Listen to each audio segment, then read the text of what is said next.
Julio ha sido un mes sin sobresaltos. Es verdad que ha hecho calor, pero lo estamos sobrellevando y la factura de la luz no se ha resentido en absoluto.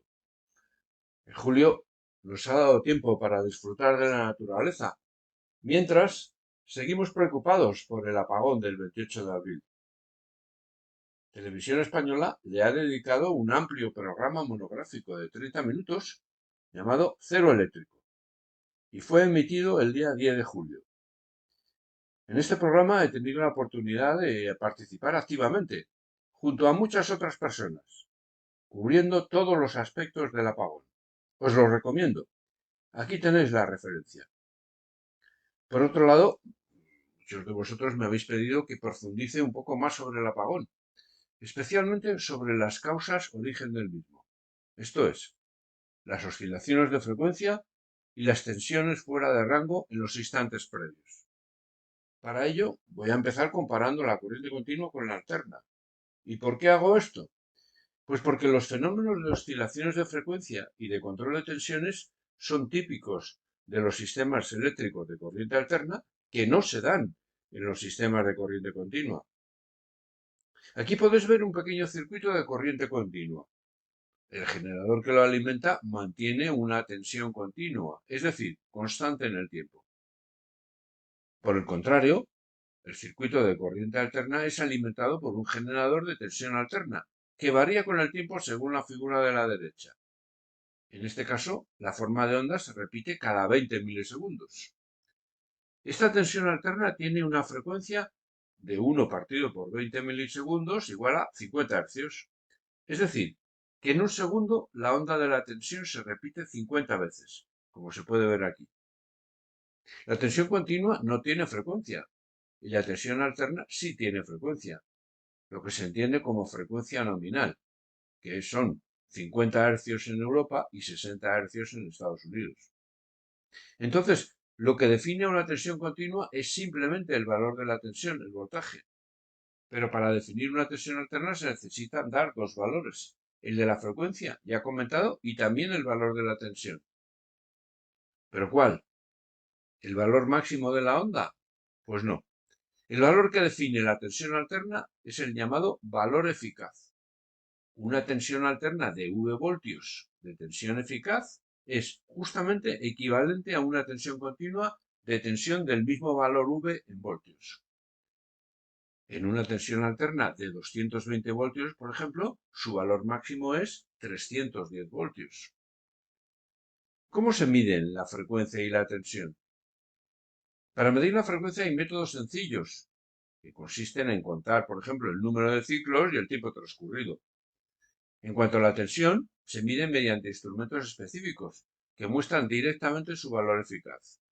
Modernamente, sin embargo, en los sistemas eléctricos de potencia, se utilizan unidades de medición fasorial, capaces de estimar de forma conjunta la magnitud y el ángulo de fase de la tensión, así como su frecuencia, mediante una fuente de tiempo común, utilizando muestreos de muy alta precisión.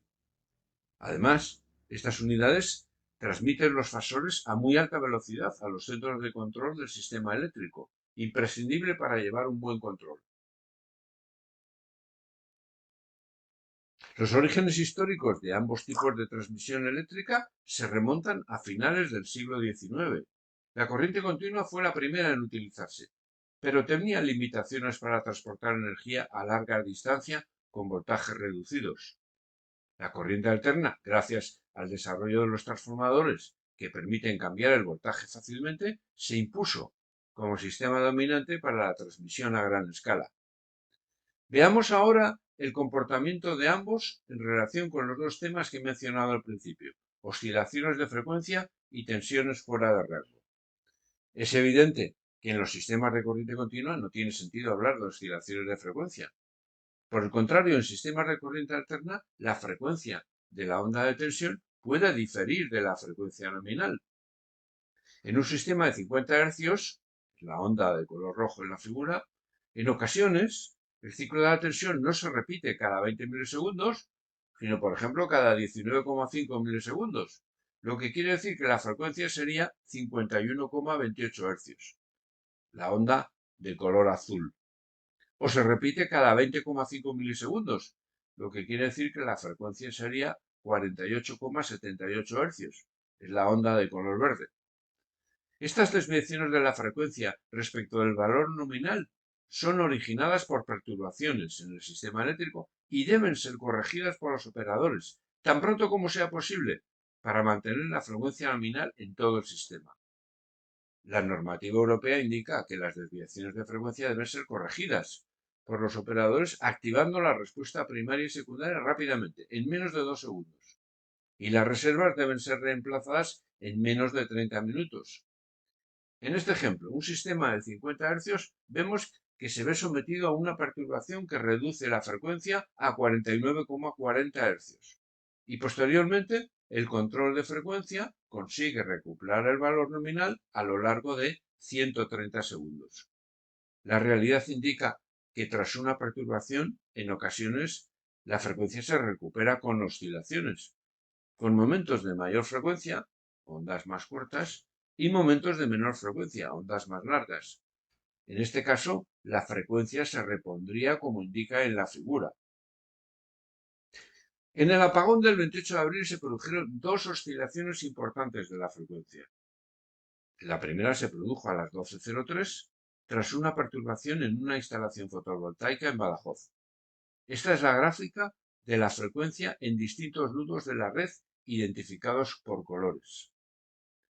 Se puede apreciar que la frecuencia recupera su valor nominal de 50 Hz en un proceso oscilatorio que se extiende a lo largo de 4 minutos y 42 segundos y que llega a tener una amplitud en los nudos próximos al incidente de 70 mHz.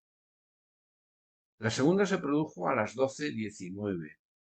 Se puede apreciar que la frecuencia experimenta un proceso oscilatorio que se extiende a lo largo de 3 minutos y 20 segundos y que llega a tener una amplitud en los nudos próximos al incidente de 200 mHz. Veamos ahora el tema de las tensiones fuera de rango. ¿Qué efectos tienen? ¿Cómo se producen? ¿Cómo se controlan? La sobretensión significa una tensión por encima de la tensión nominal. Debe evitarse porque una sobretensión por encima del nivel de aislamiento de un equipo significa que ese aislamiento deja de serlo y por lo tanto dejaría pasar la electricidad. En definitiva, que tenemos un cortocircuito que acaba por destruir el equipo. La subtensión es un problema diferente. El efecto es que el equipo deja de funcionar por tensión insuficiente, por lo que también debe evitarse. En un circuito de corriente continua como el de la figura, un generador, una línea de conexión y un nudo de la red, la tensión es máxima en el generador y va decayendo a lo largo de la línea, tanto más cuanto mayor sea el flujo. Al final de la línea, la tensión toma su valor mínimo. En color verde, sin flujo, la tensión final será igual a la tensión inicial. Si el flujo rojo es mayor que el azul, entonces la tensión final con el flujo rojo sería inferior que con el flujo azul. Por lo tanto, en corriente continua solo puede haber sobretensión si es generada por la fuente de alimentación, por un mal funcionamiento de la misma. En cambio, en corriente alterna la cosa es muy diferente. En un circuito de corriente alterna como la figura, también con un generador, una línea de conexión y un nudo de la red al final, la tensión en ese punto puede ser mayor o menor que la tensión al principio de la línea. Todo depende del tipo de línea, de su longitud y del flujo que transporta. En líneas aéreas, a mayor longitud y con menores flujos, la tensión al final de la línea será mayor que al principio. Es el caso del color rojo de la figura. Solo en líneas con mucho flujo, la tensión en el nudo final es menor que la inicial. Es el caso del color azul de la figura.